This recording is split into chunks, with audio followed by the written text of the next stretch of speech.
rt.com. Now, Britain has become a hotbed for terrorism, with extremist preachers and masterminds freely able to operate there. The news has come to light in the latest WikiLeaks, which reveals at least 35 Guantanamo detainees had been trained for terrorism in London mosques. The secret files also suggest that an alleged al-Qaeda bomber worked as an informer for British intelligence. Let's now cross live to London and speak to RT's Lindsay France, who has more details on this. Lindsay, I've been going through these WikiLeaks documents, some pretty shocking revelations there. That's right, Rory. 18 of these detainees reportedly to have come out of Britain were from abroad. 17 of them were either British nationals or, the documents said, they were asylum seekers from Arab countries who then filtered into the UK and received their training here in London.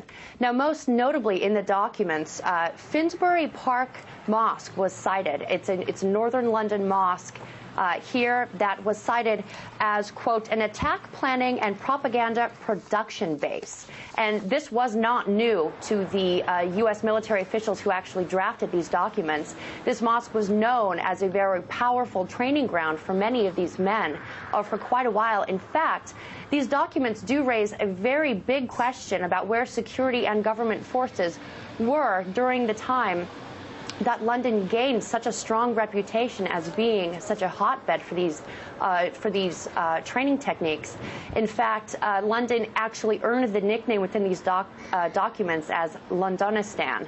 So it does raise a lot of questions about where security and government forces were in quelling this reputation and stopping these men from filtering into the UK and then out into terrorist hotbeds around the world. Indeed, Lindsay, as you were saying, it was termed by some as Londonistan, and the WikiLeaks documents illustrate how for 2 decades Britain effectively became a crucible of terrorism, with dozens of extremists being trained there. Now, the latest declassified documents also suggest that the Guantanamo Bay detention camp is packed with innocent people. Surely that's only going to add fuel to the flames for those who want to shut it down. Exactly.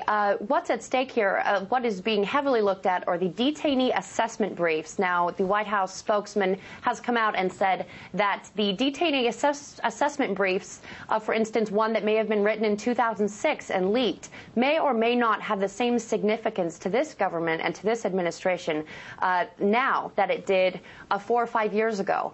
So even if a detainee assessment brief stipulates that a person may be at low risk, the government can reassess that again. Many of these people are cited as having been cooks, drivers, and even farmers who were picked up for questioning and then kept at Guantanamo Bay. Now, the White House also has come out and said that President Barack Obama still holds it as very, very important to be shutting down this prison, but at the same time, Congress is making it very difficult when it comes to taking those prisoners out and trying them on U.S. soil.